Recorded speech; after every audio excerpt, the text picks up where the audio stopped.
Simply a recipe for disaster, my friends. Oof, my gosh. All right, welcome back to the Lean and Mean Academy, where we talk about one truck, big profits. Today's video is talking about a cardinal sin that I never do. And I'm going to talk to you about the dynamics and in what situation it might work. And in most situations, it doesn't work. Today's video is titled, Never Hire Your Friend.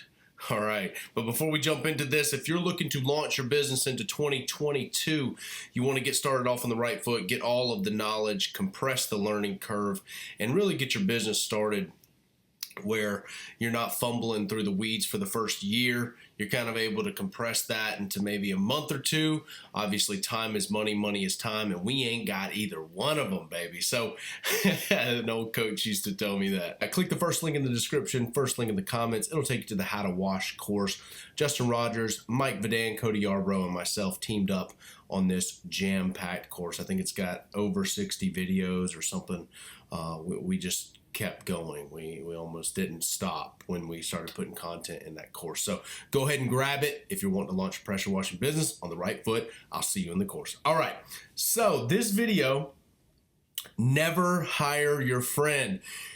Why do I say that? Now, I know I'm going to get some pushback in the comments from some veteran or whatever, not Army veteran or military veteran, but some veteran in the game. It's like, I've been with my friend for 25 years and it's worked out. All right. So let me tell you my experience with hiring my friend. Years ago, I was in college and I went to college for about I don't know, all of 10 minutes. It felt like I just was not a college person. And I really had an issue with people who were making $40,000 a year telling me what to do. And so I started a lawn care business, and I had this lawn care business kind of on and off since I was about 17. Well, I decided to hire one of my high school friends, and he was about 2 years younger than me. And we got to working. He was weed eating and doing things and mowing and, doing some of the yards that we were cleaning up. And come the end of 2 weeks, he was just kind of distraught in a way that he was thinking he was supposed to be paid 50%. 50%. When he didn't buy any of the equipment. He didn't own any of the trucks. He didn't own any of the mowers. He owned nothing. Major misunderstanding, right? The individual thought that he brought more to the table or had more risk and skin in the game than I did, okay? And that's just a kind of a young miscommunication. We're obviously both right out of high school pretty much, and that was a situation that happened. Those misunderstandings, those internal discrepancies that kind of seem logical and don't need to be talked about because you didn't buy all this stuff, and if you didn't buy all of it, why should you be paid by me? Why should you be paid like me? You shouldn't. Another situation that I had, and this comes when you have two alphas in the situation, meaning me and another friend, and that person working under you. Now, the issue with hiring a friend in that situation is that you guys are going out, having a good time, or, doing things on the weekends together, and you're equals. But come Monday morning, they're a subordinate. And there's no real way around that because they have to do what you say. Things have to get done, and people are on the schedule, and money either comes in and goes out because you're directing traffic and they're making things happen for the business.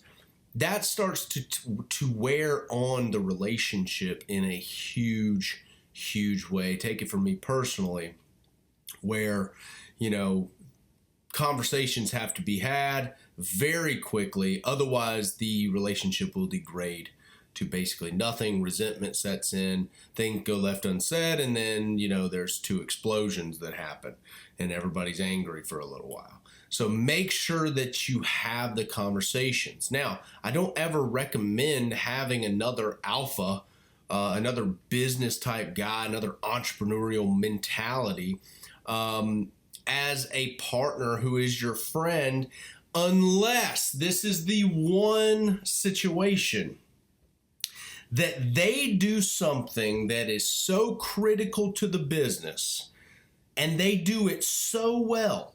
They do it better than you could hire it. All right? They do it better than you could hire it, and it's a high ticket skill, and you know nothing about it, meaning they're better than you at this high ticket skill. So for instance, if you're great at business ops, right? Like ops manager situation, you're great at running crews, you're great at keeping everything organized, training, all this stuff, and your friend is amazing at SEO, marketing, design, like really getting business to come through the door. That might be a match made in heaven, because when hard times come, and they will, when the hard conversations need to be had, and they do, you guys are going to be able to come together based on equals, based on your skills, because you can't do what he does and he can't do what you do. And that it will always be a good middle ground for the conversation to start and end on, because you know each other's value. All right. You cannot have a partner, or I don't recommend having a partner who does everything worse than you and is not really good at any of it. That's a rough situation to be in, because then you feel like you're taking on the heavy burden, the heavy load, and now you're going to have to play daddy. Okay. And so you're going to have some grace in that situation, where you're able to speak to them in a way that is understanding of their situation, because they believe they're contributing 50%.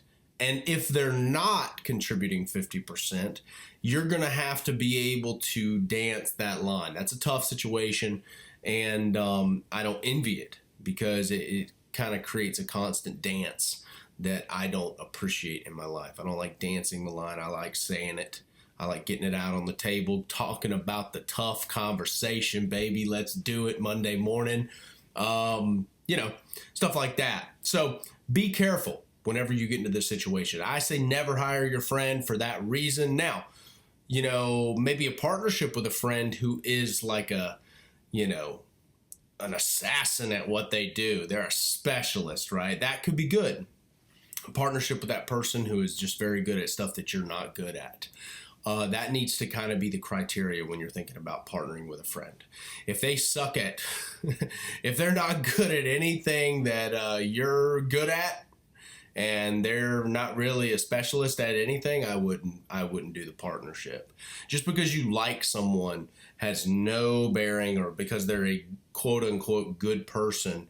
Let me tell you, when you get in the bowels of business and you're going back and forth, and you're having a down month or something, and you're noticing that the load is constantly shifted to you by default, and the other person is actually unaware of seeing it, this is going to wear on your psyche, because they believe they're still bringing 50% to the table when you are actually able to see they are completely unaware. I'll tell you a story before we end the video. I had an employee who was my best friend at one time, and I've made this mistake, obviously, numerous times, and I'm never going to again. But I had an employee who was my best friend at the time, and I would show up to jobs. He was cleaning, and he was an amazing salesman, maybe even better than me. He was amazing. Like, the guy could just close at high ticket, and he eventually left and sold roofing for, $50,000 a month. Like, he was killing it. Like, he was an all-star. But I would show up on site, and he'd be cleaning a driveway, and he would expect me to get out and come help. Whereas I'm the owner, I could sit in the driveway with the AC on all day, all night, go get a sub sandwich, come back. Like, I can do that. I don't have any expectations by my employees upon me. The expectations are on the employees. And you can't allow that dynamic to be reversed. That might be a good video for the future. But he expected that, and I had to have a hard conversation with him, is that, like, if I'm handling calls or whatever I'm doing, I can just continue to do it because I'm the owner. I have the risk. I have the skin in the game, and the business is in my name, and I have to uphold that. You know, if you leave, I have to replace you.